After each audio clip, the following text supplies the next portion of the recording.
부르리. 주님 앞에 나와 찬양 드리며 우리 주님과 함께 기뻐하리라. 나의 창조자 나의 구원자 가장 귀한 나의 예수님 찬양합니다. 나의 창조자 나의 치료자 나의 선한 목자 되신 주 예수 나의 주 찬양하리. 기뻐하며 함께 노래 부르리. 소리 높여 할렐루야 부르리. 주님 앞에 나와 찬양 드리며 우리 주님과 함께 기뻐하리라. 나의 창조자 나의 구원자 가장 귀한 나의 예수님 찬양합니다. 나의 치료자 나의 선한 목자 되신 주 예수 나의 주 찬양하리. 예수 나의 주 예수 나의 주 찬양하리.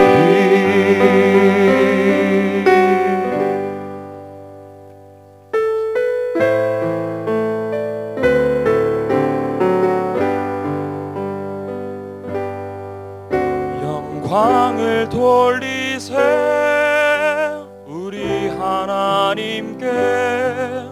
존귀와 위엄과 능력과 아름다움 만방의 모든 신은 헛된 우상이니 오직 하늘의 하나님 그 영광 찬양해. 영광을 돌리세 우리 하나님께.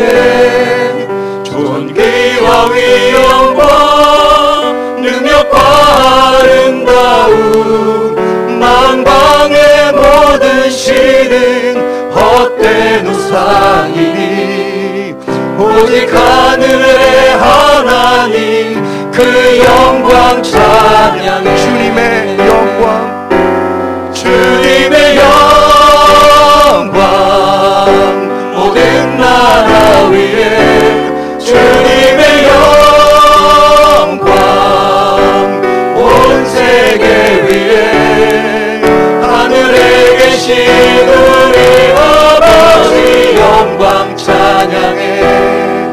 우리 주님 나라 영원하리라. 우리 주님 뜻은 이루어지리라.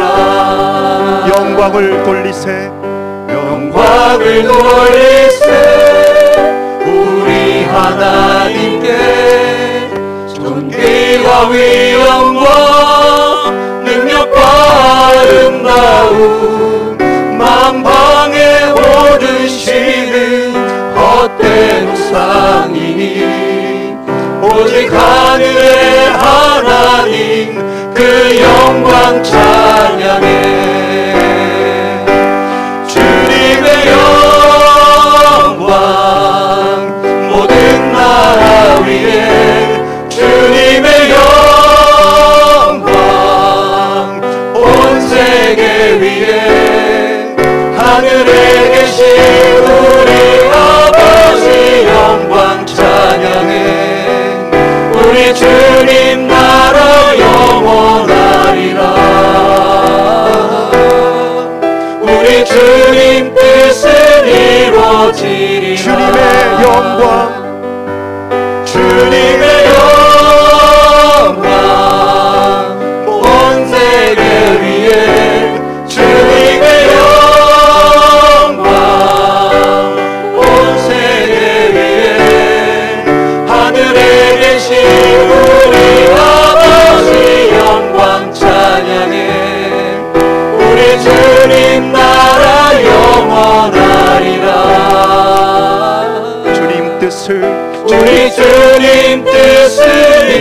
이루어지리라. 당신은 영광의 왕, 당신은 평강의 왕, 당신은 하늘과 땅의 주, 당신은 정의의 아들. 천사가 무릎 꿇고 예배하고 찬송하네. 영원한 생명 말씀, 당신은 예수 그리스도 주. 호산나 다윗 제자 속에, 호산나 불러와 주의 왕.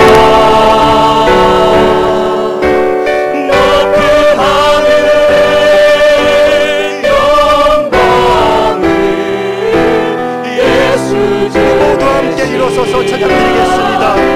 당신은 영광의 왕. 모두 일어서시기 바랍니다. 우리 아기 예수님을 맞이하겠습니다. 당신은 평강의 왕, 당신은 하늘과 땅의 주, 당신은 정의의 아들. 천사가 무릎 꿇고 예배하고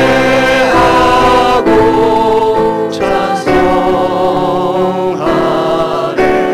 영원한 생명 말씀, 당신은 예수 그리스도 주.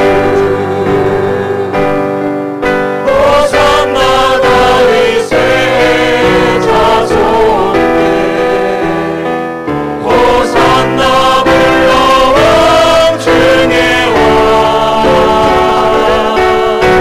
높은 하늘에 영광을 예수 주 메시아. 호산나 다윗의 자손께, 호산나 다윗의 자손께 주님께 경배드리겠습니다. 호산나 불러왕 중의 왕. 높은 하늘에 영광을 예수 주 메시아. 호산나 다윗의 자손께, 호산나 다윗의 자손께, 호산나 불러왕 중의 왕. 높은 하늘에 영광을 예수 주 메시아. 예수 주 메시아네. 예수 주 메시아. 예수 주 메시아네. 예수 주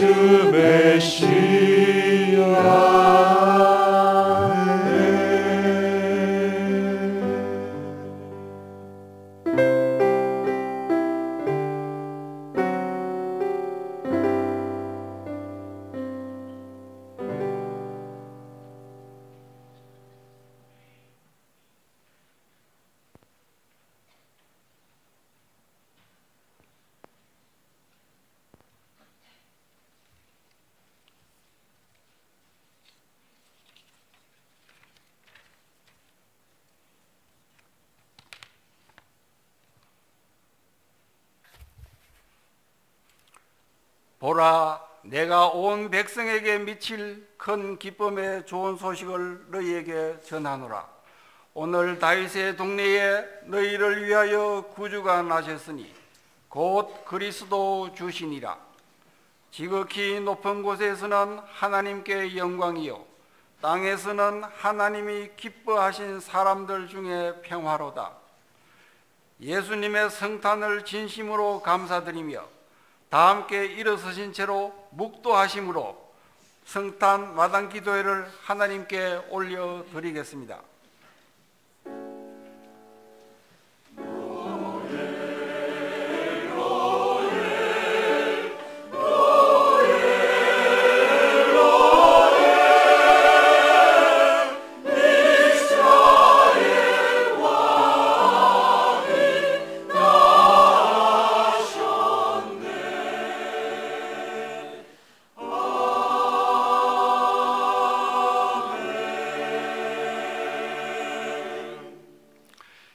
일어서신 채로 사도신경으로 신앙 고백을 하겠습니다.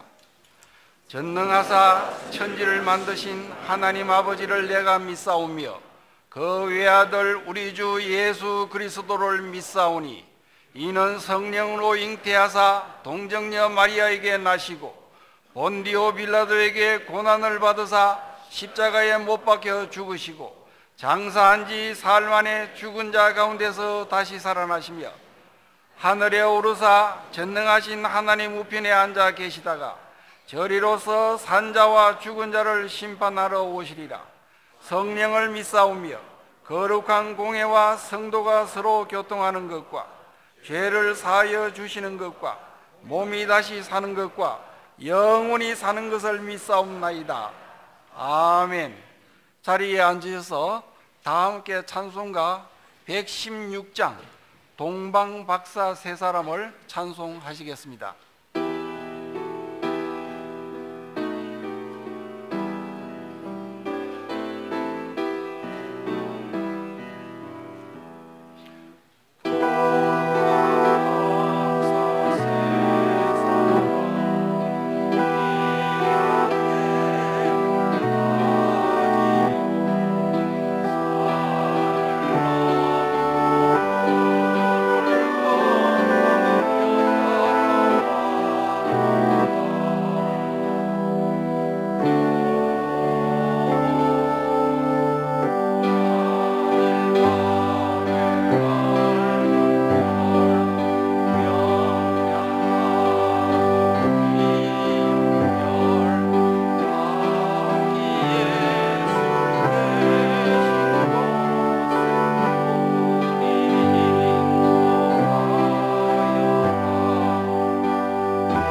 이 시간에는 정태홍 장로님이 나오셔서 기도하시겠습니다.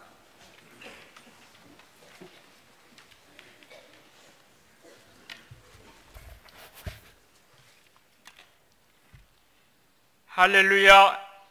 지극히 높은 곳에서는 하나님께 영광이요 땅에서는 기뻐하심을 입은 사람들 중에 평화로다. 온 세상을 구원하시러 아기 예수로 오신 예수님의 탄생을 우리 모두 기뻐하며 감사하며 축하를 드립니다. 죄와 허물로 죽었던 우리를 살리시고자 독생자 예수 그리스도를 이 땅에 보내신 우리 하나님 아버지의 한이 없으신 사랑과 은혜를 온 맘 다해 찬양하오며 감사와 영광과 존귀를 올려드립니다. 하늘 영광 높고 높은 보좌를 버리시고 베들레헴 마국간 말구유의 종의 몸으로 오시어 겸손과 섬김의 본을 보이신 아기 예수님, 우리는 섬기기보다는 섬김받기를 좋아하고 낮은 자리에 임하기보다는 높은 자리에 앉으려 하고 다른 사람보다 나를 낮게 여기는 교만의 쓴 뿌리가 있사오니 우리를 심히 불쌍히 여기사 새롭게 빚으시어 녹아지고 깨어지고 부서지게 하시고 주님 앞에 모든 것을 내려놓고 주님만을 앞세우고 주님만을 따르며 갱신과 개혁의 길을 가게 하옵소서. 어두움의 세상에 빛으로 오신 아기 예수님, 빛의 자녀라는 우리가 빛 가운데 거하지 아니하고 빛의 사명을 제대로 감당하지 못하여 세상은 날로 어두워져만 가고 교회는 맘먹는 짐에 빠져 세속화되어 사회로부터 온갖 지탄을 받아 침몰해 가고 있습니다. 연약하기 그지없는 우리들에게 다시금 빛의 갑옷을 입혀주시고 교회 개혁의 선한 싸움을 잘 싸워 부패한 한국교회의 개혁의 불길이 뜨겁게 타오르게 하옵소서. 다툼과 시기, 분쟁과 전쟁이 끊이지 아니하는 세상에 평강의 왕으로 오신 아기 예수님, 십자가로 막힌 담을 허시고 원수된 것을 소멸하심 같이 국가와 민족 간에, 이웃과 가족 간에, 성도와 성도들 간에 아기 예수님이 주시는 기쁨과 참 평화가 충만케 하옵소서. 이 시간 하나님께서 기인하게 쓰시는 박성철 목사님의 말씀을 통하여 아기 예수님의 성육신의 참 의미를 깨달아 우리 나아갈 길이 바로 세워지고 불기소 처분에 연연할 것이 아니라 아기 예수님이 바라시고 원하시고 기뻐하시는 멋진 교회를 향하여 힘찬 발걸음을 내딛게 하옵소서. 우리의 인도자 되시며 선한 목자이신 아기 예수님의 이름으로 간절히 기도하옵나이다.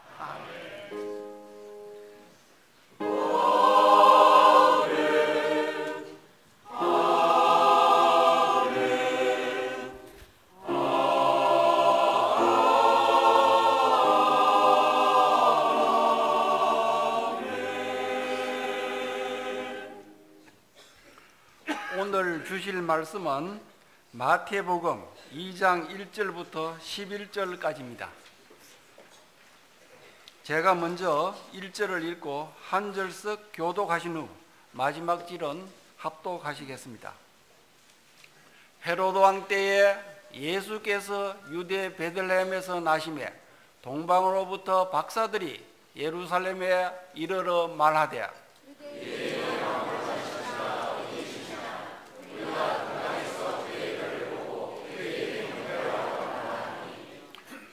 헤로드 왕과 온 예루살렘이 듣고 소동한지라.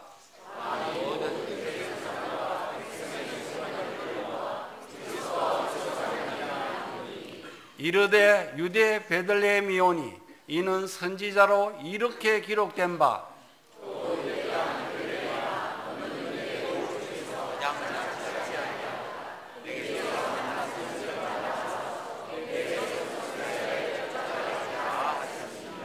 이에 헤롯이 가만히 박사들을 불러 별이 나타난 때를 자세히 묻고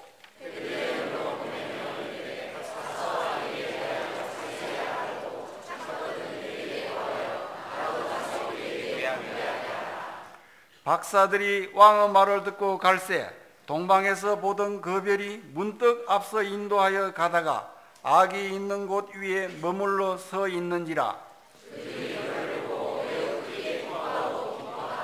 11절은 합독하시겠습니다. 집에 들어가 아기와 그의 어머니 마리아가 함께 있는 것을 보고 엎드려 아기께 경배하고 보배합을 열어 황금과 유향과 몰약을 예물로 드리니라. 아멘. 이 시간에는 우리 갱신 공동체를 위하여 전심을 다하여 헌신하시는 우리 박성철 목사님께서 별을 따라가게 하소서라는 제목으로 말씀을 전거해 주시겠습니다.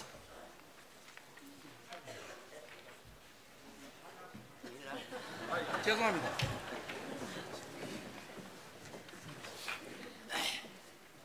죄송합니다. 이 시간에는 마당 찬양대에 기쁘다 구주 오신네 찬양이 있겠습니다.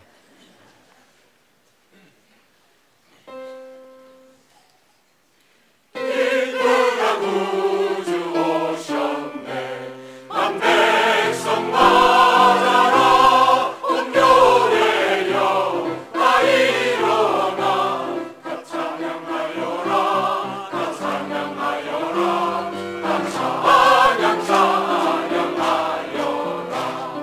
구세주 탄생했으니 다 찬양하여라 이 세상에 만물들아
성가대 찬양을 들으면서 정말 진정을 우리 마음속에 기쁨과 찬양이 솟아나는 것을 느끼면서 감사를 드립니다.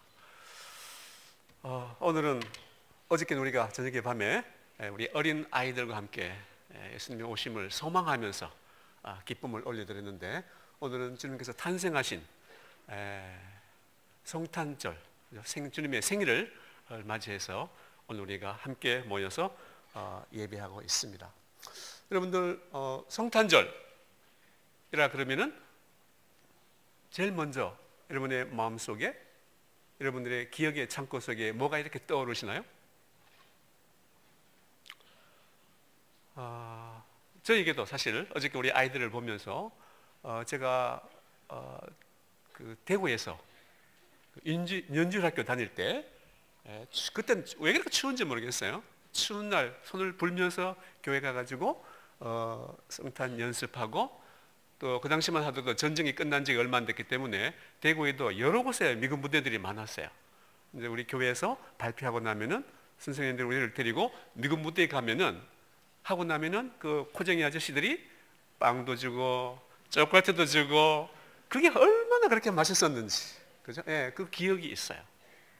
근데 무엇보다도 성탄절 하면은 제가 떠오르는 그 추억 속에 그 대구가 그 이름이 이야기 될지 모르겠는데 대봉교회였습니다. 지금도 아주 사실 큰 교회인데 그 뒷면에 가면은 그 교회가 아주 큰 교회였어요. 이 뒤쪽에 동방박사 세 사람이 저 멀리 베들레헴의 별을 보면서 낙타를 타고 가는데 저 구석에 조그마한 마을이 있었어요. 아마 그것이 베들레헴이었던 것 같아요. 그 위에 우리 지금 보이는 것처럼 큰 별빛이 비치는 그림이 있었습니다. 성탄절이 되기만 하면 가까우면은 제 마음속에 그때 보았던 그 동방박사들의 모습, 그 별을 가리키면서 따라가는 그 모습이 제 어린 기억의 마음속에 남아서 지금도 많은 시간이 지났지만 그 동방박사들과 그 별에 대한 생각이 성탄절과 함께 떠오르는 참으로 귀한 아름다운 소중한 추억이 되고 있습니다. 아마 여러분들도 그런 추억들이 아마 있으실 것 같아요.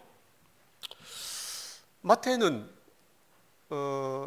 마태복음서를 시작하면서 2장에서 이제 예수 그리스도의 탄생과 관련된 기사를 쓰면서 제일 처음에 오늘 아까 우리가 읽었던 동방박사의 이야기를 시작을 하고 있습니다. 동방박사들이 그 먼 길에서 별을 보고 따라와서 아기 예수님께 찾아와서 무릎을 꿇고 준비한 예물을 드렸다. 이 이야기는 다른 복음서는 물론이고 요한복음, 사복음서에는 전혀 기록이 되지 않았어요. 어떻게 해서 이 마태가 이 사실을 알고 기록을 했을까?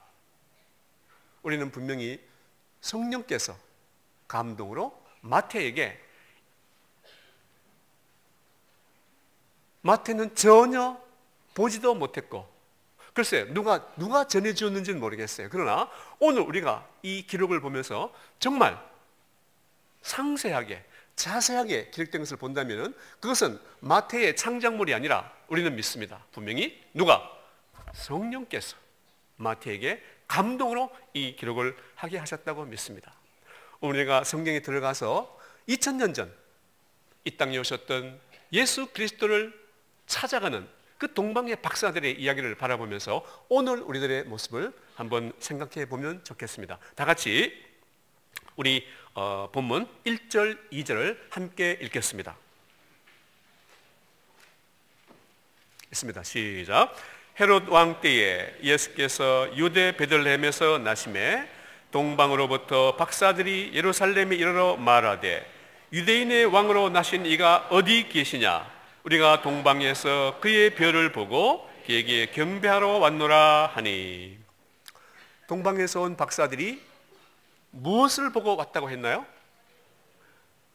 그의 별을 보고 왔다 그랬어요.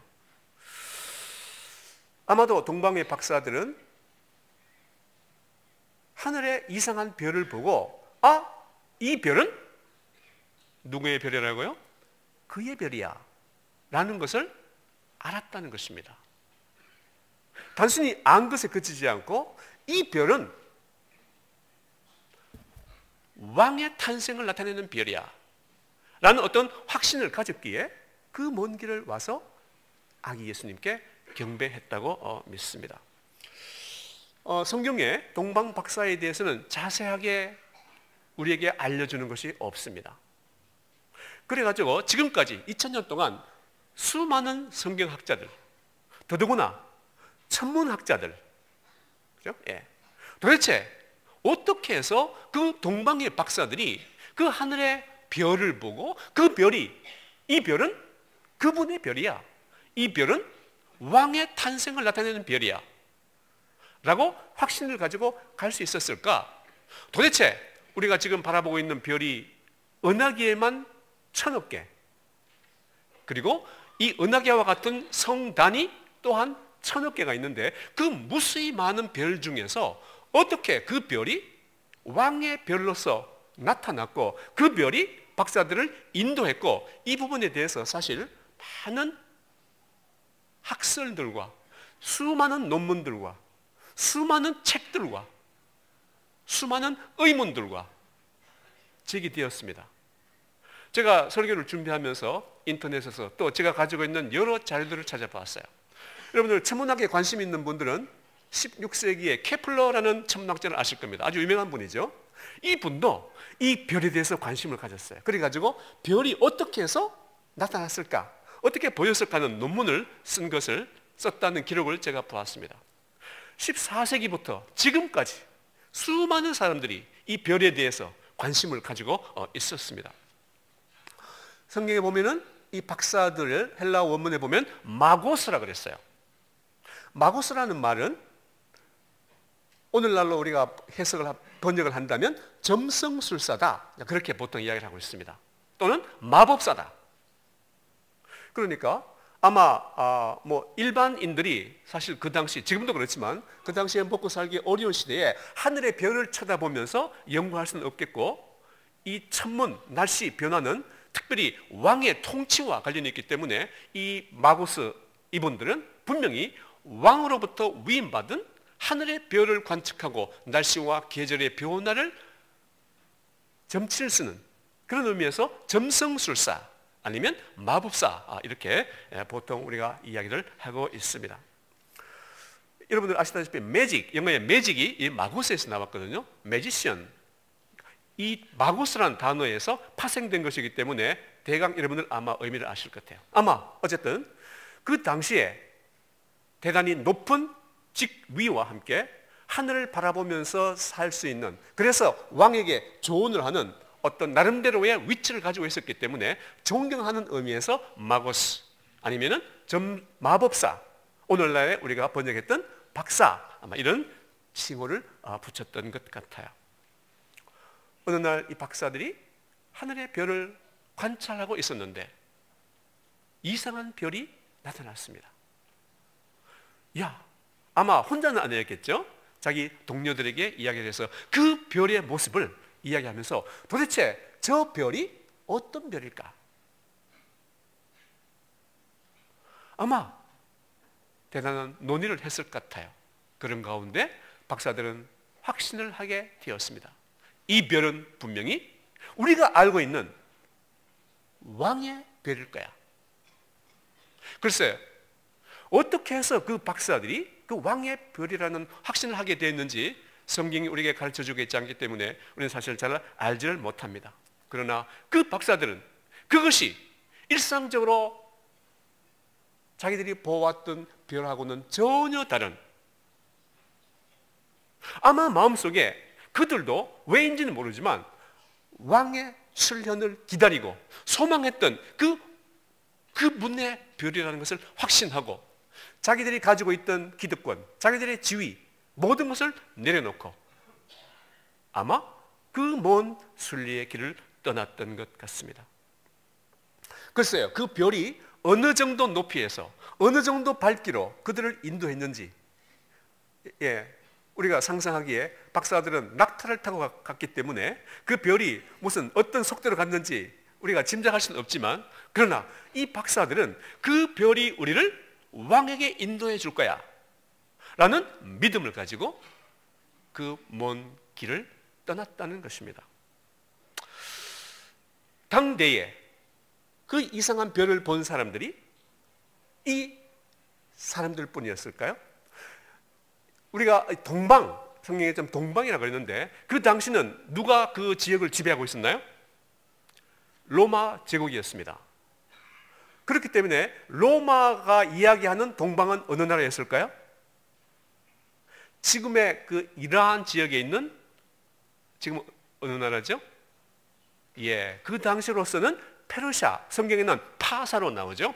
페르시아가 그 당시로서는 동방이었습니다. 여러분들, 로마 제국에 천문학자들이 없었을까요?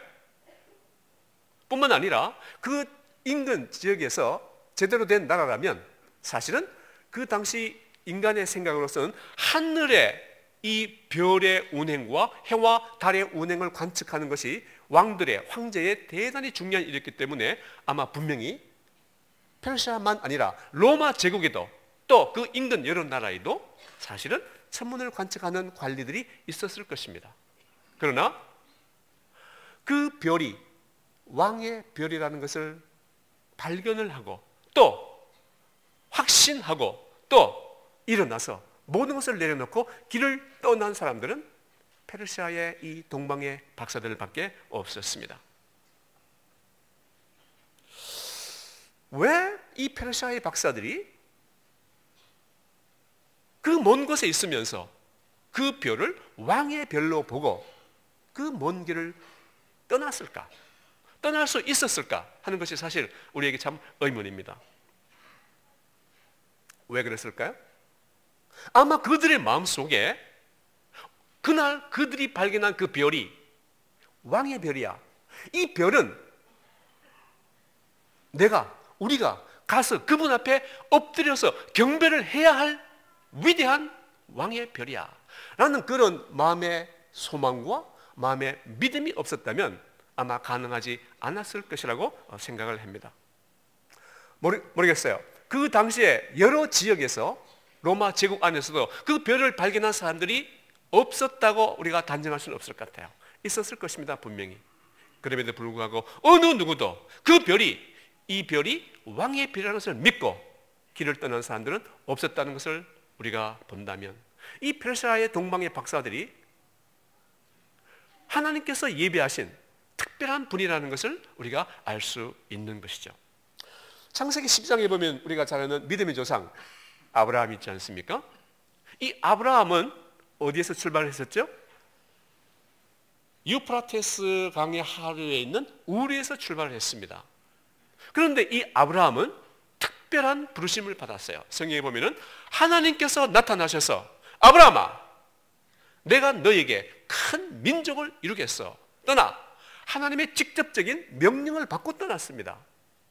그런데도 아브라함은 어디로 갔나요? 물론 하나님께서 가나안 땅이라는 것을 지정해 주진 않았어요. 우리가 알다시피 아브라함도 갈 바를 알지 못하고 갔습니다. 어디로? 저쪽 하란 북쪽으로 유프라테스 강을 거슬러 올라가 가지고 지금의 터키 남부에 있는 하란 땅으로 갔습니다.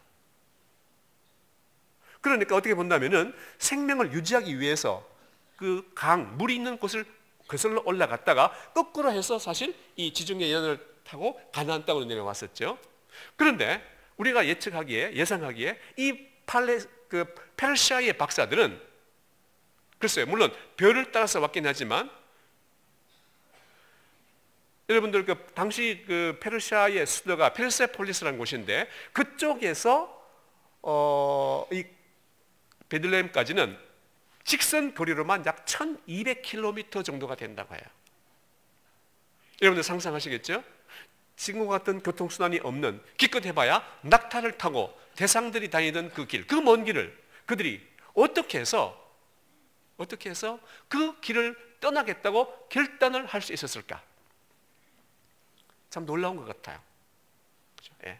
직접적인 명령이나 직접적인 어떤 지시를 받은 것이 아님에도 불구하고 단순히 그 별 하나만을 보고 그 길을 떠날 수 있었다는 그 박사들의 믿음, 예, 참 놀라운 믿음 같아요. 저는 오늘 우리들이 그런 의미에서 우리의 인생길을 가면서 우리는 성경에 나와 있는 수많은 하나님의 그 부르심, 주님의 직접적인 어떤 부르심이 없었음에도 불구하고 나를 향하신, 우리를 향하신 주님의 음성을 들었기 때문에 여러분들이 오늘 이 자리에 있을 수 있고 여러분들이 인생길에서 그 주님을 향한 믿음의 길을 떠나셨다고 믿습니다. 아멘이신가요? 그렇다면은 사실 오늘 우리 역시 동방의 그 페르시아의 박사들처럼 그 별 하나만을 보고 일어선 놀라운 믿음의 소유자가 될 수 있고 이미 여러분들은 되셨다고 믿습니다. 우리가 진정 따라가야 할 별이 무엇인가?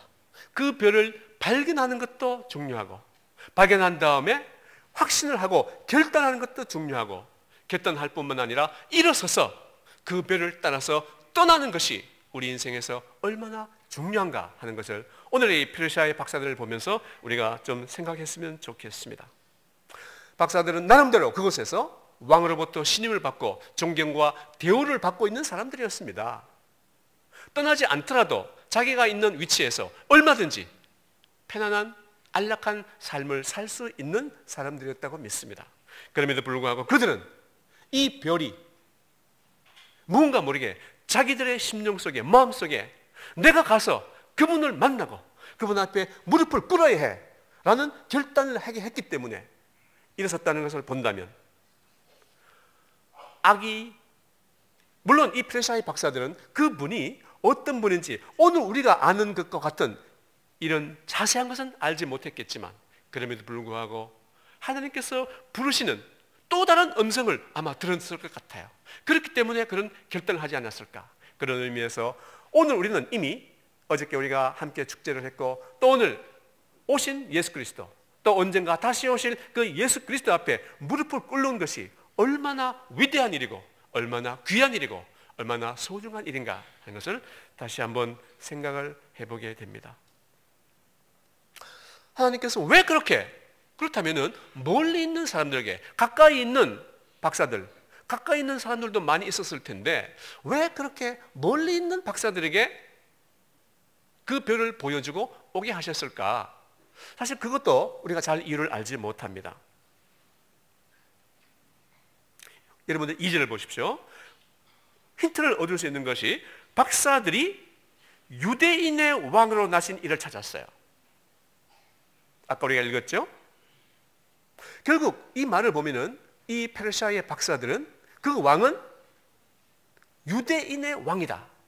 일반적인 왕이 아니고 하나님께서 선택하신 유대인의 왕이라는 것을 아마 알았던 것 같아요. 어떻게 해서 그들이 그 이상한 별의 출현을 보고 그 별이 유대인의 왕이라는 것을 알 수 있었을까? 많은 성경학자들이 여러 가지 해석을 합니다. 그 중에서 아마도 유대인들이 70년간 어디로 포로로 잡혀갔었죠?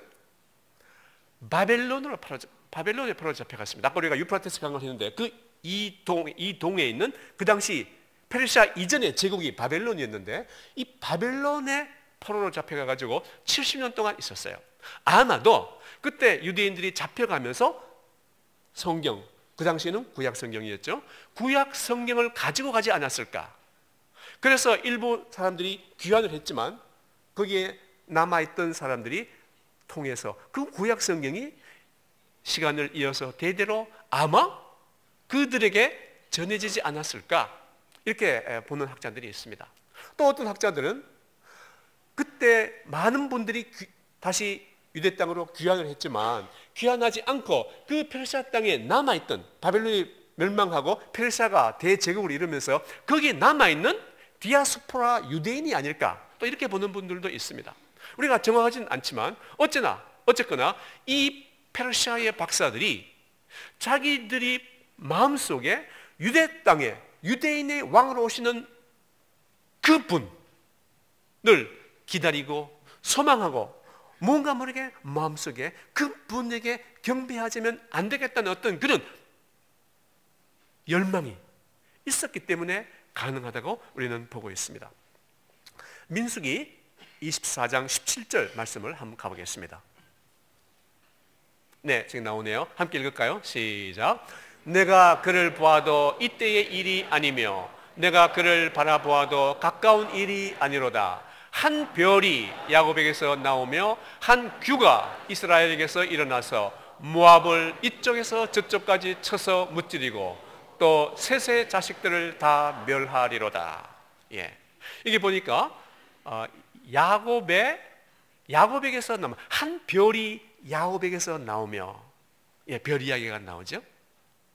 아마 이 페르시아의 박사들이 구약 성경을 알았기 때문에 이 말씀을 통해서 야곱에게서 나온, 야곱은 우리가 여러분 다 의미를 아시죠? 예, 이스라엘의 12지파의 아버지 아닙니까? 결국 넓은 의미에서 하나님께서 선택하신 백성 이스라엘과 오늘날에 부름받은 선택받은, 어저께 우리가 암기했듯이 부름받고 선택받은 사람만이 아니라 그 중에서 진짜 어떤 사람들? 진실한 사람들, 그죠? 예. 그를 위한 왕이 날 거라는 것을 아마 이분들이 알았던 것 같아요. 아까 그 규라 그랬는데 규가 무엇이죠? 규는 옥으로 만들어 가지고 왕이 나라를 다스릴 때 손에 잡는 호를 규라 그러죠. 예. 박사들은 그렇기 때문에 위대한 이 별을 단순한 이상한 별이 아니라 왕의 탄생으로 믿고 자기들의 일생 동안 가지고 있었던 모든 것을 내려놓고 그 왕을 만나기 위해서 먼 길을 달려온 것입니다. 이제 동방 박사들이 어디까지 왔나요? 예, 아마 그 페르세폴리스에서 1200km 사막과 산 강을 건너 가지고 이제 유대 땅까지 왔습니다. 이 박사들이 예루살렘에 들어와서 아기를 찾았습니다. 그러자 동방에서, 그러면서 그 박사들이 뭐라고 그랬나요? 동방에서 별을 보고 아기께 경배하러 왔다 그랬어요. 그때 예루살렘에는 왕이 누구였죠? 헤롯 왕이었습니다. 헤롯 왕. 이 헤롯 왕이 그 박사의 말을 듣고 온 예루살렘과 이 헤롯 왕이 어떻게 했다 그랬나요? 소동을 했다 그랬습니다. 3절을 보면은 동방에서 온 박사들의 말을 듣고 헤롯과 온 예루살렘이 소동을 했다 그랬어요. 글쎄요, 우리가 성경에는 동방 박사들이 복수로만 나와 있고 동방 박사가 몇 사람이야 그런 이야기는 없습니다. 그럼 우리가 보통 아까 우리 찬송할 때도 동방 박사 세 사람, 3명으로 알고 있지 않습니까? 예, 성경에는 3명이란 말은 없어요. 복수만 되어 있어요. 그럼 우리가 왜 그런가 하면은 그들이 드렸던 선물이 무엇인가요? 황금과 유향과 모략, 이 3개이기 때문에 우리가 전설적으로 전통적으로 동방박사 3사람이라고 하지만 여러분들 생각해 보십시오. 그 먼 길을 3사람만 달랑 왔을 수 있었을까요? 그들의 낙타와 사람들이 먹어야 되죠. 또 그분들을 아마 왕이 그냥 안 보냈을 것 같아요. 그분들의 안전을 위해서 어떤 호위할 수 있는 사람들과 시종들과 글쎄요, 어떤 대상의 무리처럼 큰 무리를 지어서 아마 왔다고 생각이 됩니다. 그러니까 예루살렘 성에 들어왔을 때 단 몇 사람이 들어온 것이 아니고 그 큰 무리가 더더구나 내가 왕께 경배하러 왔다. 그렇기 때문에 지금 온 예루살렘이 소동했다는 것이죠. 여러분들 4절을 보십시오. 박사들의 말을 들은 헤롯 왕이 뭐라고 했나요? 야, 왕이라니! 그러면서 서기관들에게 한번 알아보라 그랬습니다.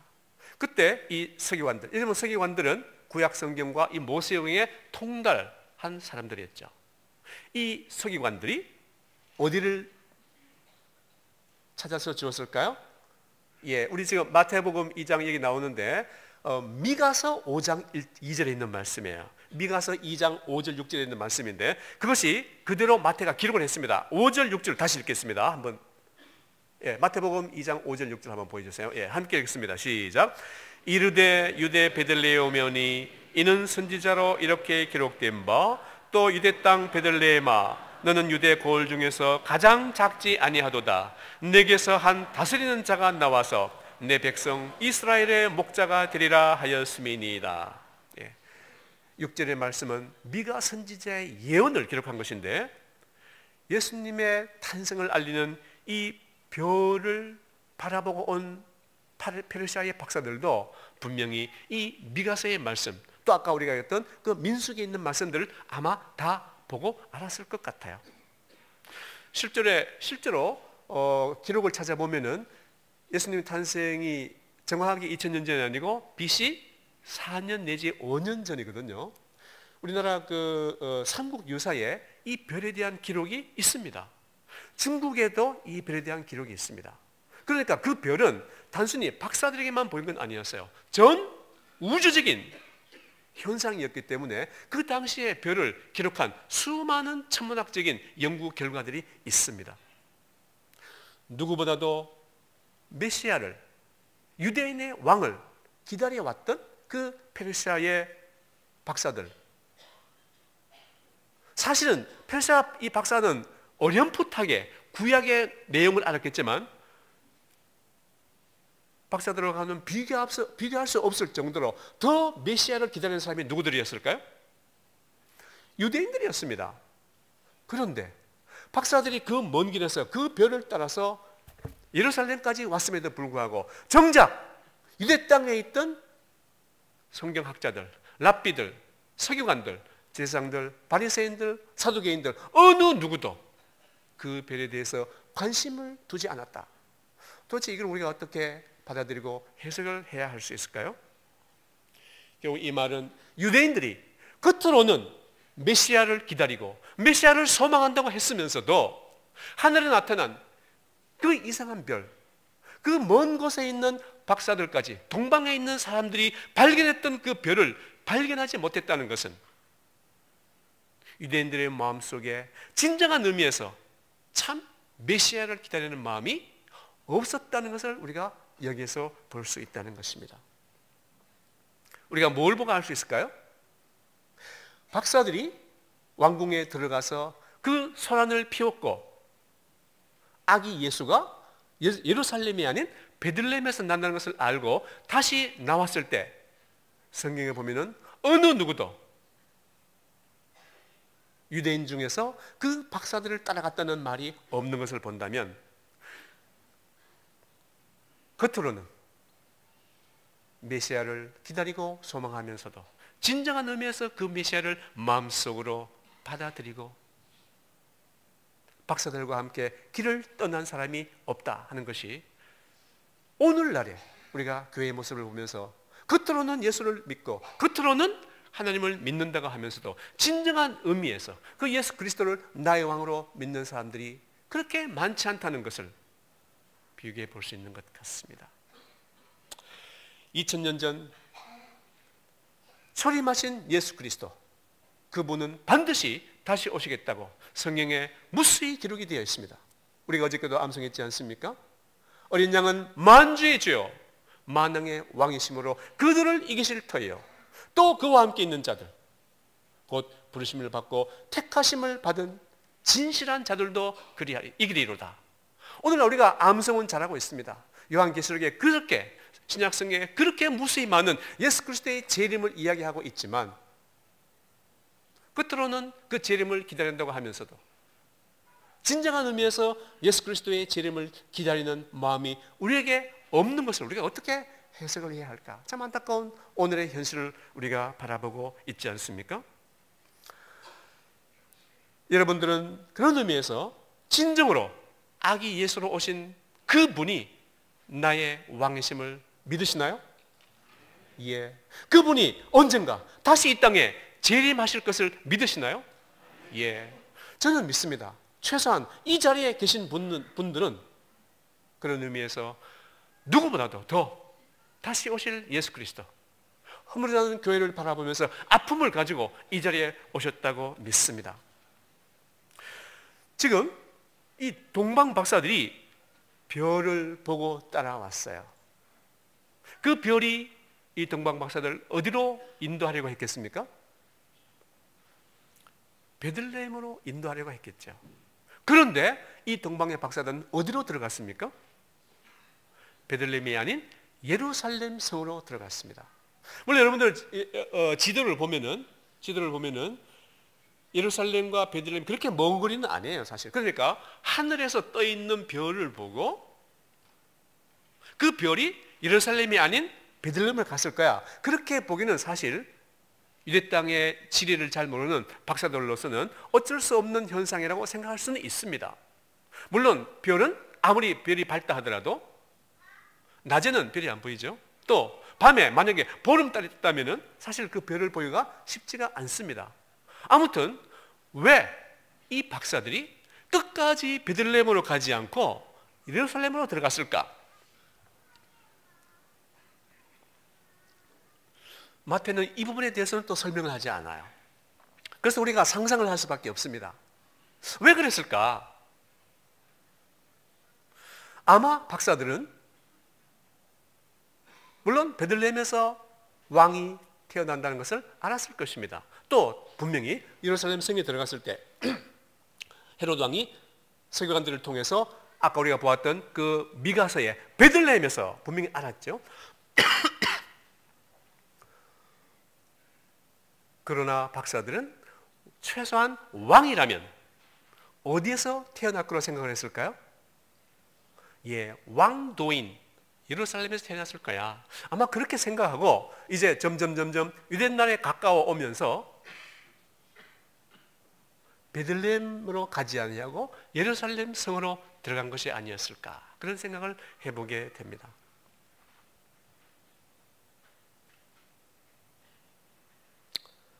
동방 박사들은 사실은 자기들의 생각, 왕은, 유대의 왕은 최소한 왕도인 예루살렘에, 그것도 왕궁에서 태어났을 거야, 그런 생각을 하고 성 안에 들어갔는데, 그로 인해서 예루살렘에 소동이 일어났고 또 베들레헴에는 어떤 일이 일어나게 되었나요? 예, 밑에 보면 16절에 2살 아래로 산의 아이들이 모두가 다 죽임을 당하는 아픔을 겪게 되었습니다.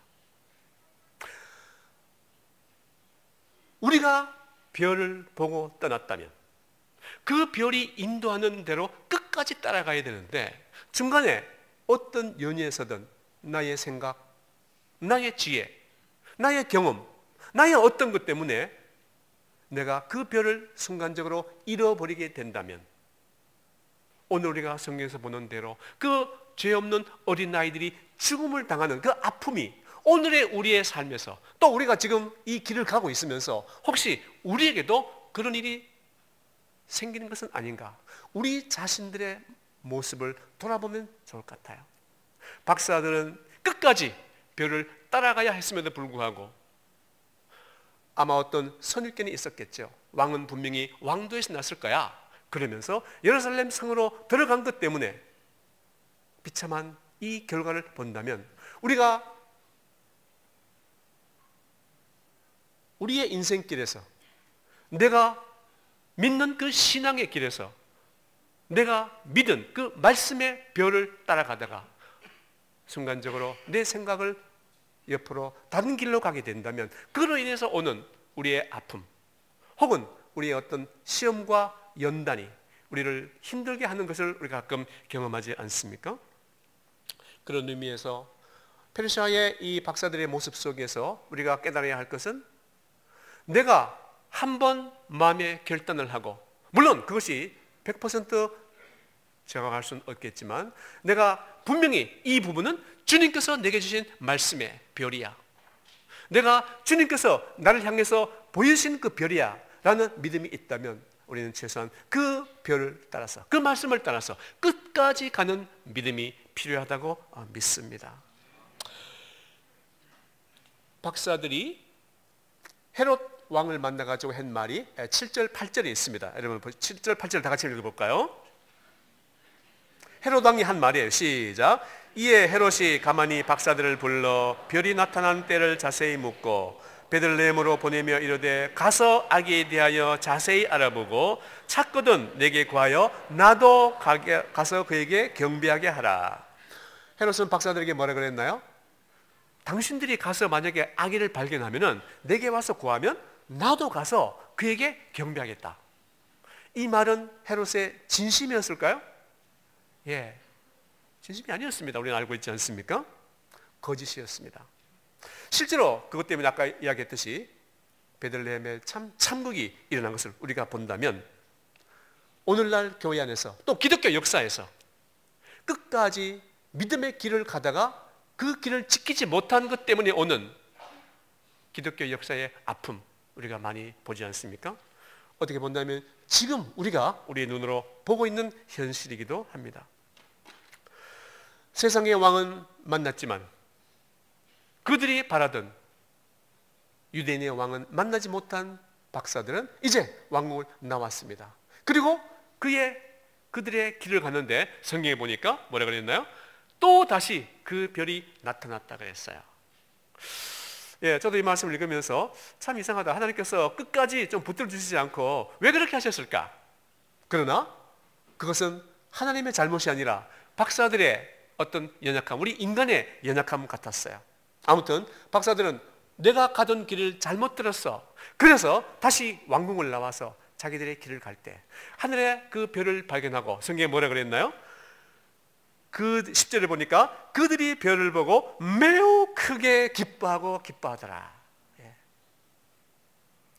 다시 별을 발견한 박사들의 기쁨을 성경이 강조를 하고 있는 것을 본다면 얼마나 그들의 마음속에 자기들이 잃어버렸던 그 별을 발견한 그 기쁨이 얼마나 컸던가 하는 것을 보게 됩니다. 우리 모두 사실은 나은의 길을 가고 있지 않습니까? 그죠? 예.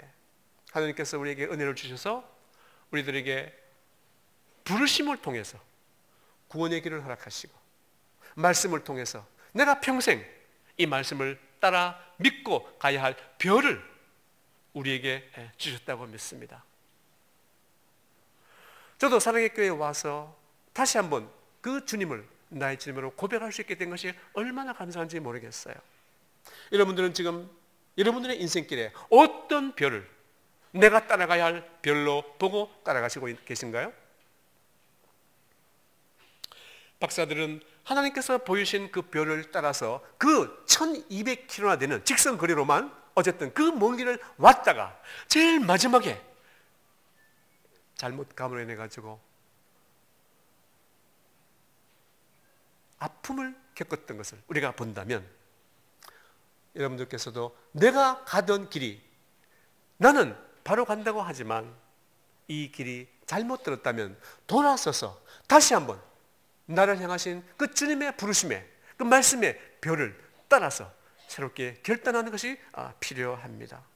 감사하게도 우리에게는 무엇이 있나요? 하늘의 별은 보이지 않습니다. 그러나 우리에게 들려주신 성경이라는 별이 있지 않습니까? 예. 물론 우리가 성경 말씀을 다 알지는 못합니다.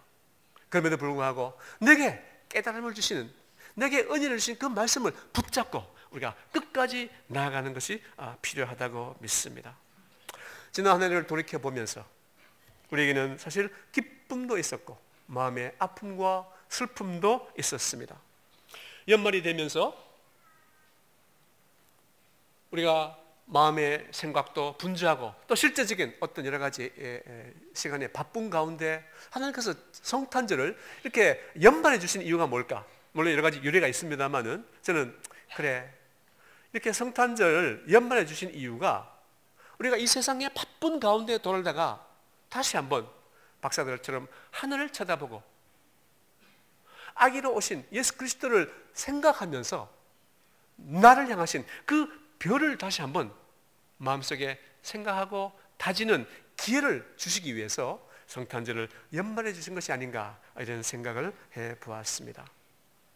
여러분들 이제 며칠 있으면 올해가 또 다 저물고 또 새해를 맞이해야 되는데 지금 여러분들의 마음속에 어떤 마음으로 오늘 성탄을 맞이하셨고 또 새해를 맞이하려고 하시는가요? 내가 지금까지 따라오던 그 별이 주님께서 내게 주신 말씀으로 확신이 된다면 그 말씀을 붙잡고 끝까지 흔들리지 않고 따라가는 여러분들이 되면 좋겠습니다. 여러분들 11절을 보십시오. 함께 같이 읽을까요? 11절 다 같이 시작. 집에 들어가 아기와 그의 어머니 마리아가 함께 있는 것을 보고 엎드려 아기께 경배하고 보배압을 열어 황금과 유향과 모략을 예물로 드리니라. 화려한 왕궁에서 태어날 그 아기 왕을 기대했던 박사들이 이제 예루살렘의 그 왕궁을 나와서 베들레헴까지 가서 초라한, 그것도 짐승들이 먹이를 얻는 그 말 구유에 누워 있는 아기를 보고 어떤 생각을 했다고 생각하시나요? 우리가 이 아기 보려고 그 먼 길을 아마 모르게 몰라도 수개월은 왔을 것 같아요. 그 고통스러운 길을 이 아기를 버리고 왔을까? 박사들이 그렇게 생각했을까요? 아니라고 생각합니다. 모르긴 몰라도 하나님께서 천사들을 통해서 비록 환경은 초라하고 보잘것없는 누추한 곳이지만 그곳에 누워있는 아기를 보면서 그 아기가 내가 엎드려 경배해야 할, 내가 엎드려 절해야 할 그 아기라는 것을 깨달았을 때 그 박사들의 마음속에 얼마나 큰 기쁨이 있었을까? 오늘 우리가 그 아기로 오신 예수 그리스도, 그분을 나의 왕으로, 내가 무릎 꿇고 경배해야 할 나의 구원자로 믿고 엎드릴 수 있는 것이 얼마나 큰 은혜인가 하는 것을 우리 마음에 담았으면 좋겠습니다. 성경에 보면은 누가복음에 하늘에는 천군들이, 그죠? 예. 땅에는 기쁨이, 하나님의 영광이 나타났다고 했지 않습니까? 아마 박사들의 마음속에 우리가 성경에는 기록되지 않았지만 우리가 알지 못하는 그 하늘의 영광, 하나님이 보여주시는 그 기쁨, 그 은혜, 그 은총을 누리면서 아마 박사들에게는 우리가 상상할 수 없는 큰 기쁨이 있었다고 믿습니다. 만왕의 왕이신 예수 그리스도, 그분 앞에 엎드리는 것이 얼마나 우리에게 큰 은혜요, 큰 기쁨이요, 큰 특권이요, 우리의 삶을 바쳐서 따라가야 할 별인가 하는 것을 다시 한번 마음에 담는 오늘 우리 성탄 예배가 되었으면 좋겠습니다. 박사들이 머리 숙여 무릎 꿇고 드렸던 그 황금과 유향과 모략, 그 예물을 주님께서, 하나님께서 기쁘게 받으셨다고 믿습니다. 성경에는 이 박사들에 대한 기록은 있어도 그분들의 이름은 기록이 되지 않았어요. 자세하게 기록하지 않았습니다. 물론 그 다음 절에 보니까 꿈에 현몽에서 헤롯이 죽이려고 하니까 다른 길로 가게 했지만 역사에서 그 이유는 사라져 버렸어요. 우리가 교회 회복을 위해서 여러분들 이 자리에 때로는 기쁨과 때로는 슬픔과 아픔을 가지고 왔지 않습니까? 역사는 흘러가고 우리의 삶도 언젠가 곧 그치게 되겠지만, 그러나 주님께서 세우신 이 교회, 이 교회는 주님 오실 때까지 그 이름을 이어가야 하고, 이 교회를 통해서 진정한 말씀, 진정한 복음이 선포되고 우리의 후손들이 이 교회를 통해서 진정한 그 왕을, 그 주님을 만나야 한다고 믿습니다. 우리가 이 일을 위해서 이 자리에 있는데 여러분들께서 진실한 마음으로, 우리가 어저께 암송했지 않습니까? 우리의 마음속에 우리 인간은 어쩔 수 없이 부패했습니다. 그럼에도 불구하고 나도 죄인이고 나도 부패한 마음이지만 그러함에도 불구하고 우리가 말씀 앞에, 그 별 앞에, 그 왕 앞에 진실한 마음으로 엎드릴 때 주님께서 우리의 헌신을, 우리의 믿음을 받으시고 박사들처럼 우리가 가야 할 그 별을 우리에게 보여주신다고 믿습니다. 여러분께서 이 마음 가지시고 우리가 다시 한번 주님 앞에 진실한 마음으로 엎드리게 될 수 있게 되길 주님의 이름으로 축원을 드립니다. 기도하겠습니다.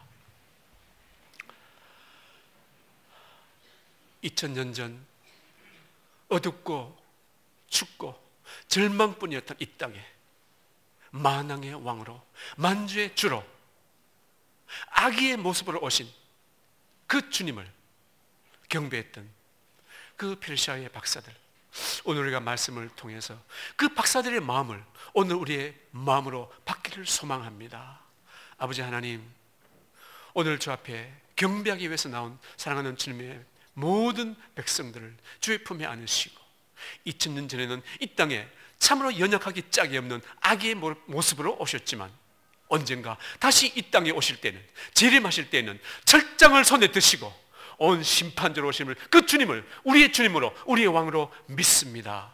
아버지 하나님, 그 주 앞에 우리가 무릎 꿇고 그 주님을 나의 주님으로, 나의 구원자로, 나의 왕으로 고백하고 헌신하며 이 길을 따라서 우리의 남은 삶을 겸손하게 묵묵히 따라가는 우리 모든 주님의 백성들 될 수 있도록 주님 축복하여 주시옵소서. 예수님 이름으로 기도하옵나이다. 아멘.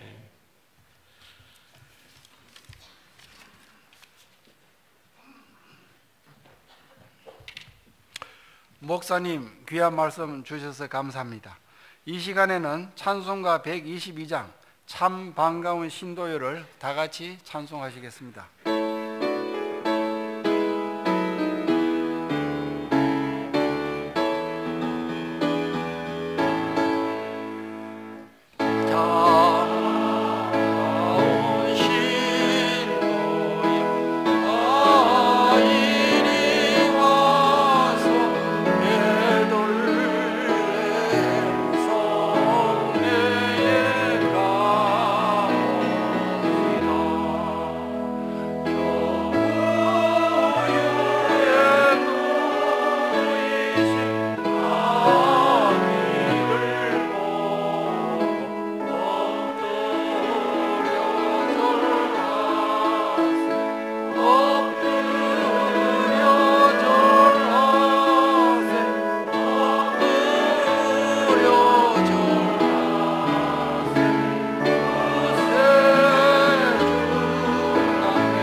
시간에는 순서를 바꾸어서 개혁 장로님들이 나오셔서 인사하시고 찬송가 120장 오 베들레헴 작은 고를 특송하시겠습니다.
온 세상 모든 사람들 잠자는 동안에 평화의 왕이 세상에 탄생하셨도다.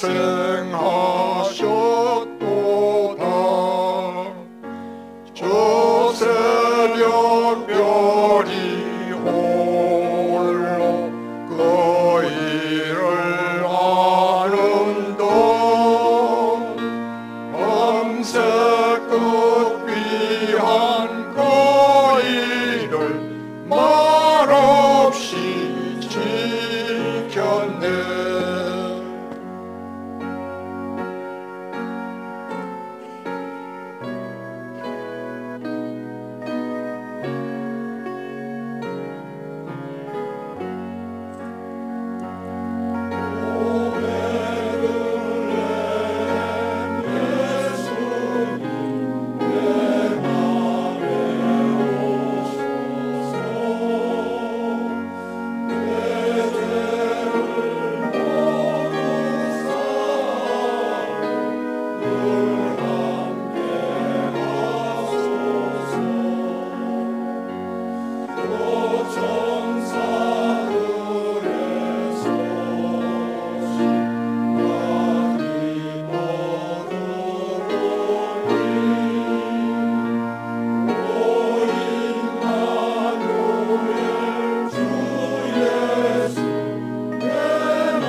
귀한 찬송을 해주신 장로님들께 다시 한번 감사를 드립니다.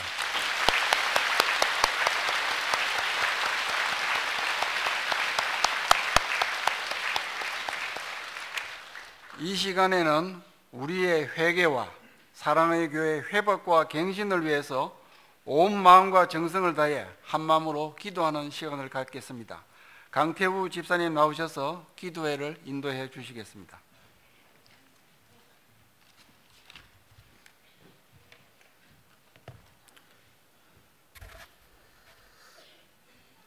교동문 성탄절 57절 같이 교독하겠습니다. 제가 한 절, 여러분들이 한 절 읽겠습니다. 여호와의 영광이 나타나고, 읽어주십시오. 베들레헴 아브라다야, 너는 유다 족속 중에 작을지라도 이는 한 아기가 우리에게 낳고 한 아들을 우리에게 주신 바 되었는데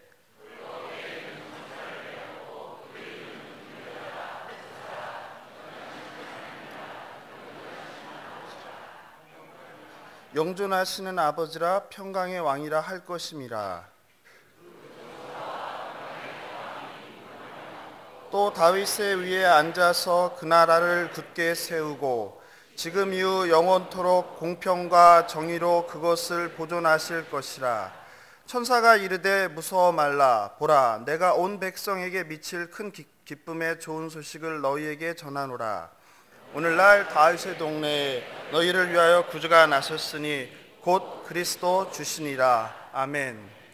사랑하는 형제 자매님, 오늘은 특별히 신실하시고 자비로우신 사랑의 하나님께서 은혜를 베푸사 죄인된 저희들을 불쌍히 여기시고 독생자 예수 그리스도를 이 땅에 사람의 몸으로 보내주신 기쁜 성탄절입니다.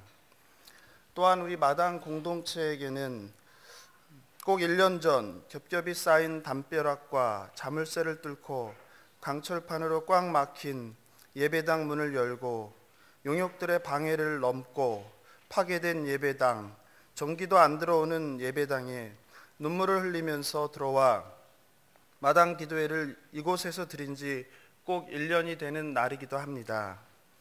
그날의 슬픔, 그리고 충격, 그리고 기쁨과 감격의 감회를 잊지 않고 생생하게 모두 기억하실 줄 믿습니다.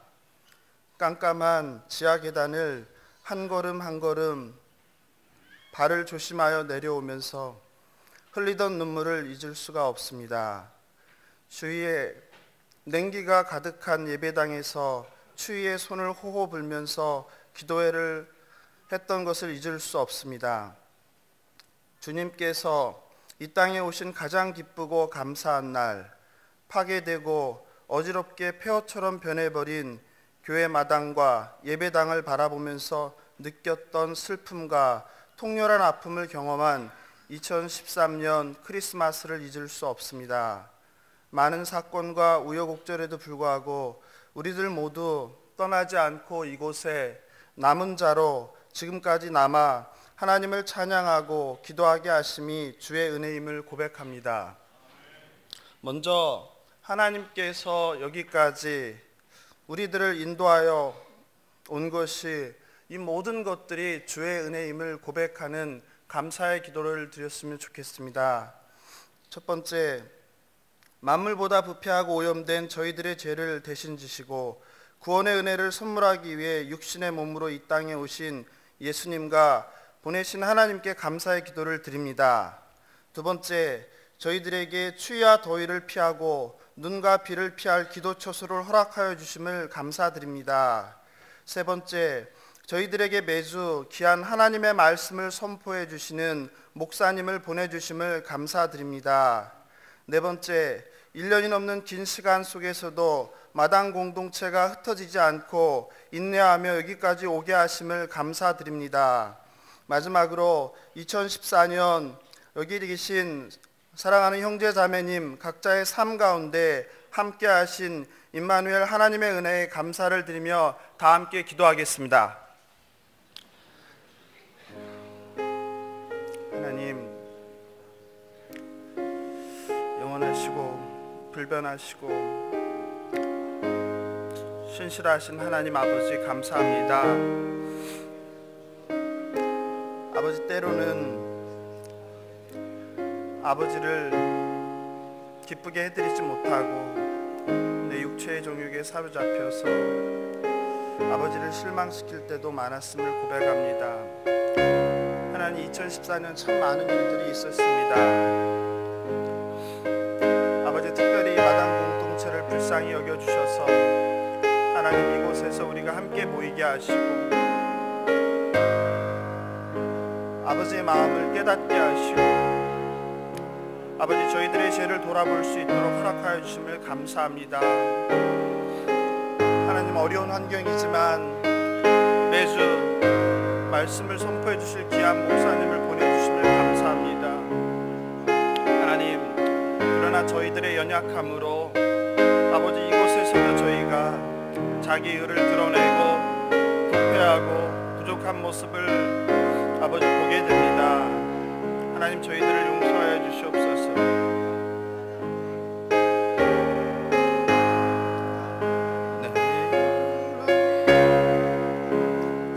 찬양하세 내 모든 죄 사함받고 주 예수와 동행하니 그 어디나 하늘나라 내 영혼이 은총 입어 중한 죄짐 헛거보니 슬픔 많은 이 세상도 천국으로 화하도다.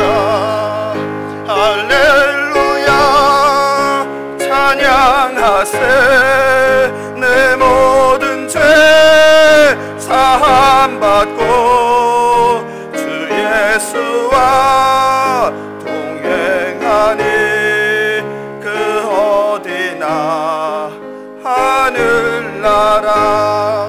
같이 부르겠습니다.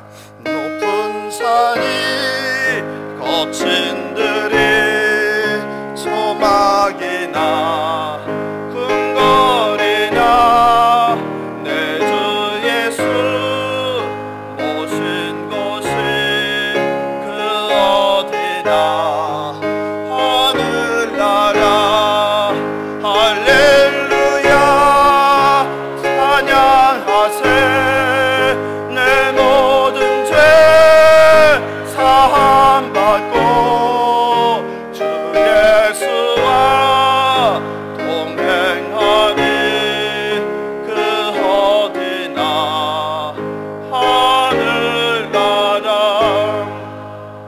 주 여호와의 말씀이니라. 이스라엘 족속아, 내가 너희 각 사람이 행한 대로 심판할지라. 너희는 돌이켜 회개하고 모든 죄에서 떠날지어다. 그리한즉 그것이 너희에게 죄악의 걸림돌이 되지 아니하리라. 너희는 너희가 범한 모든 죄악을 버리고 마음과 영을 새롭게 할지어다. 이스라엘 족속아, 너희가 어찌하여 죽고자 하느냐. 저와 여러분은 왜 이곳에 있고 이곳에서 무엇을 하고 있고 지금 우리는 어디를 향해 가고 있는지요. 사랑하는 형제자매님, 지금 이 시간 잠잠히 마음속에 머릿속에 모든 사사로운 생각들을 비웠으면 좋겠습니다. 그리고 내 안에 지금 무엇이 있는지 살펴보면 좋겠습니다. 과연 저희들 안에 예수님이 계신지요? 성령 하나님이 계신지요? 때로 분노하고 화를 내고 비방하고 비난하고 의심하고 미움하고 원망이 있는데 혹시 성령님이 충만하다고 착각하고 있는 건 아닌지 돌아보게 됩니다. 혹시 마음속에 평화가 없고 불안과 걱정과 근심이 가득한데 그리스도의 영이 충만하다고 생각하고 있는 건 아니신지요? 혹시 벌어지는 일들을 바라보면서 낙담하고 좌절하고 실망하고 혼란스러워하고 계시지는 않는지요? 이곳에 있는 우리의 목적과 이유가 과연 무엇이었습니까? 아니 지금은 무엇입니까? 다시 한번 잠잠히 생각해 보면 좋겠습니다. 하나님 아버지의 마음은 어떠실지, 우리에게 무엇을 원하고 계시는지 생각하면 좋겠습니다. 우리의 바램이 아니라 하나님 아버지의 바램, 그것을 깨달았으면 좋겠습니다. 우리의 기도가 하나님의 뜻에 합한 것인지 잠잠히 생각하면 좋겠습니다.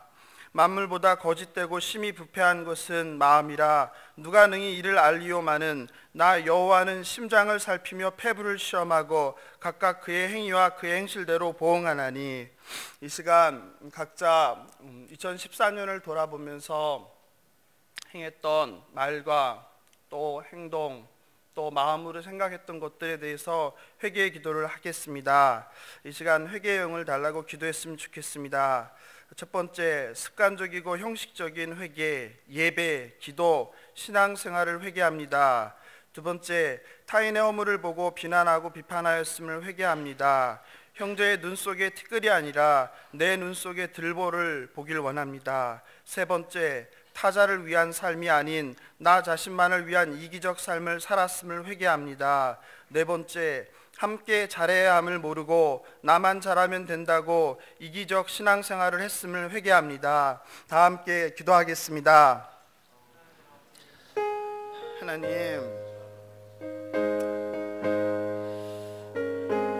여전히 저는 죄인인데 아버지 저의 죄를 바라보지 못하고 남들의 죄를 바라볼 때가 많습니다. 하나님, 내가 아버지 앞에 바르게 서지 못하고 아버지 남들을 비난하고 비판할 때가 많습니다. 하나님, 저를 부디 용서하여 주시옵소서. 2014년을 지나오면서 아버지 정말 너무나 많은 나쁜 말과 생각들을 할 때가 있었습니다. 하나님, 저를 불쌍히 여겨 주시옵소서. 하나님, 내가 먼저 말씀으로 나를 통과시키게 하여 주시옵소서. 하나님, 저희 공동체를 불쌍히 여겨 주시옵소서. 아버지, 교회갱신을 한다고 이렇게 모였는데 저희 안에서 저희가 화목하게 지내지 못하고 서로 비난하고 비판할 때가 많습니다. 서로 정죄할 때가 많습니다. 아버지여, 저희들을 불쌍히 여겨 주시옵소서. 아버지, 먼저 내 자신을 회개합니다. 아버지, 내가 한국교회를 위해서, 교회를 위해서, 담임 목사를 위해서 더 기도하지 못했음을 회개합니다. 하나님, 저희들을 불쌍히 여겨주시옵소서.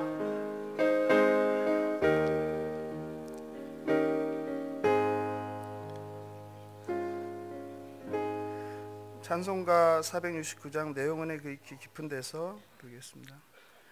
내 영혼의 극히 깊은 데서 맑은 가락이 울려나네. 하늘 곡조가 언제나 흘러나와 내 영혼을 고이 싸네.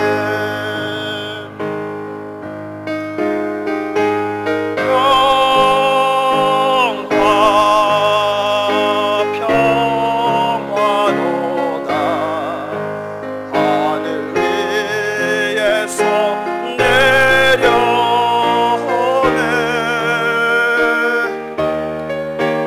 그 사랑의 물결이 영원토록 내 영혼을 덮으소서. 4절 부르겠습니다. 이 땅 위에 험한 길 가는 동안 참된 평화가 어디 있나. 우리 모두 다 예수를 친구 삼아 참 평화를 누리겠네.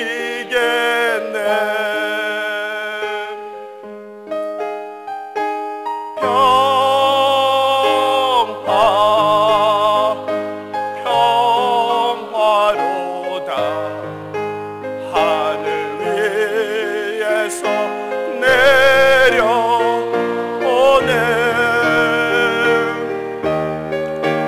그 사랑의 물결이 영원토록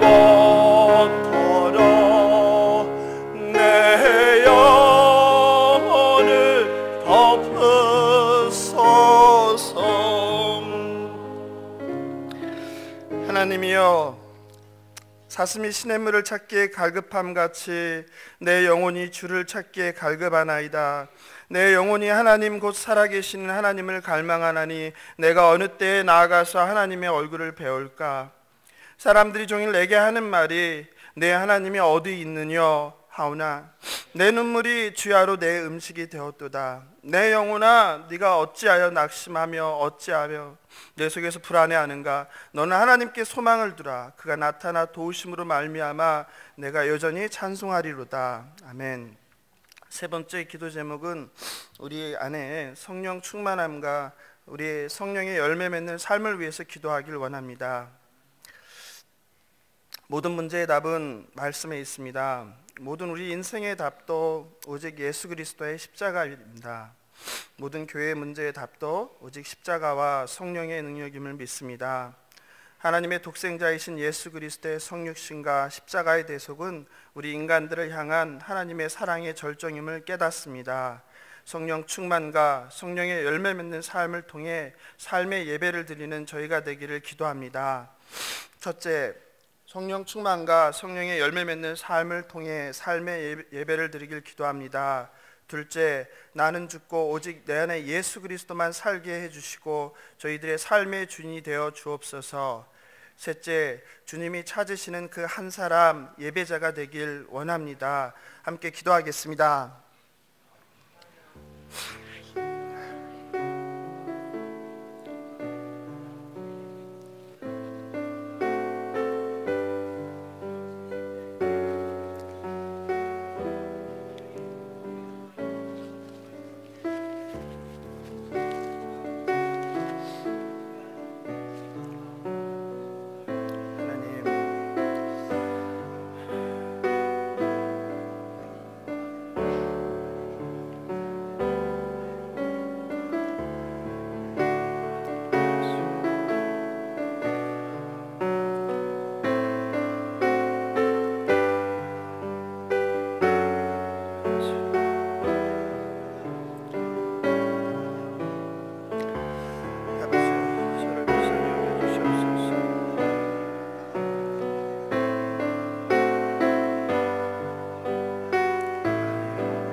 너의 행사를 여호와께 맡기라. 그리하면 네가 경영하는 것이 이루어지리라. 사람이 마음으로 자기의 길을 계획할지라도 그의 걸음을 인도하시는 이는 여호와시니라. 한국교회 갱신 중요합니다. 사랑의 교회 갱신도 중요합니다. 그러나 저희들 각자 한 사람 한 사람이 먼저 갱신하여 우리가 먼저 바로 서는 것이 중요하고 먼저 해야 할 일이라고 생각합니다. 왜냐하면 우리 모두 각자 한 사람 한 사람이 교회이기 때문입니다. 저희들이 하나님을 위해서 무엇을 할 것인가도 중요합니다. 그러나 그보다 더 중요하고 선행되어야 할 것은 저희들 각자의 안에 그리스도의 영이 충만한가입니다. 우리 안에 그리스도의 영이 충만하기를 기도합니다. 내가 그리스도와 함께 십자가에 못 박혔나니 그런즉 이제는 내가 사는 것이 아니요 오직 내 안에 그리스도께서 사시는 것이라. 이제 내가 육체 가운데 사는 것은 나를 사랑하사 나를 위하여 자기 자신을 버리신 하나님의 아들을 믿는 믿음 안에서 사는 것이라. 마지막으로 한국교회와 사랑의 교회 본질 회복과 갱신을 위해서, 그리고 우리 마당 공동체가 거룩을 회복한 한마음 된 공동체가 될 수 있도록 기도하길 원합니다. 형제들아, 내가 우리 주 예수 그리스도의 이름으로 너희를 권하노니 모두가 같은 말을 하고 너희 가운데 분쟁이 없이 같은 마음과 같은 뜻으로 온전히 합하라. 아멘. 첫째, 한국교회와 사랑의 교회 본질 회복과 갱신을 위해서 기도합니다. 둘째, 하나님 뜻에 합한 마당 공동체 리더십이 굳건히 세워질 수 있도록 기도합니다. 셋째, 기도와 말씀 위에 사랑과 은혜가 넘치며 서로 돌보고 세워주는 마당 공동체, 그리고 갱신이, 그리고 새로운 리더십이 세워질 수 있도록 기도하겠습니다. 다 함께 이 시간은 기도하는데 우리의 입술을 열어서 기도하기보다 잠잠히 하나님께서 우리에게 하시는 말씀을 좀 듣는 시간을 가졌으면 좋겠습니다. 피아노 반주에 맞춰서 그냥 내가 잠잠히 묵상하면서 이 시간 마지막 기도하고 제가 마무리 기도하겠습니다.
야곱아, 너를 창조하신 여호와께서 지금 말씀하시느니라.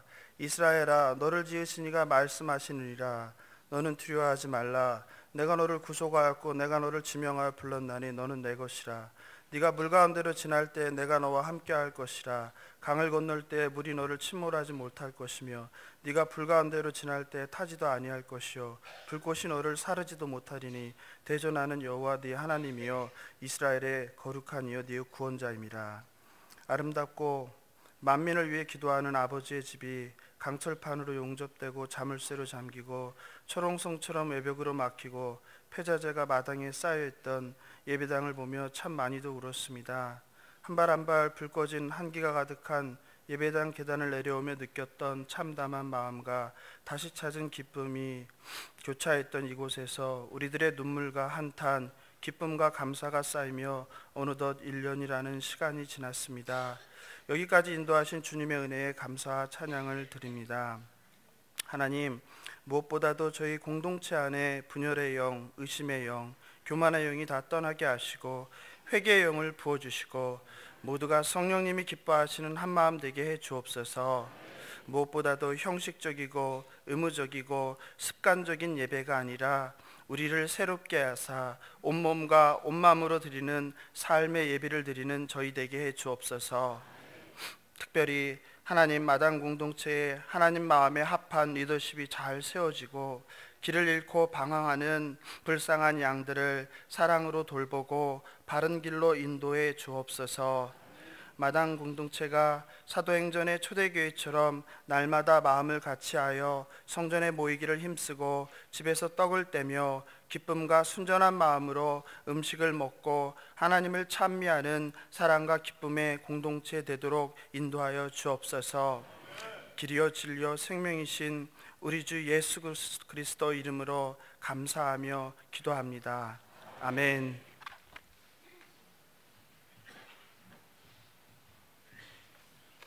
감사합니다. 이 시간에는 다 함께 일어나셔서 고린도 후서 13장 13절 말씀으로 서로 축복하는 시간을 갖겠습니다. 주 예수 그리스도의 은혜와 하나님의 사랑과 성령의 교통하심이 너희 무리와 함께 있을지어다. 아멘. 주 기도문송으로 성탄 마당 기도회를 마치겠습니다.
자리에 앉으시겠습니다.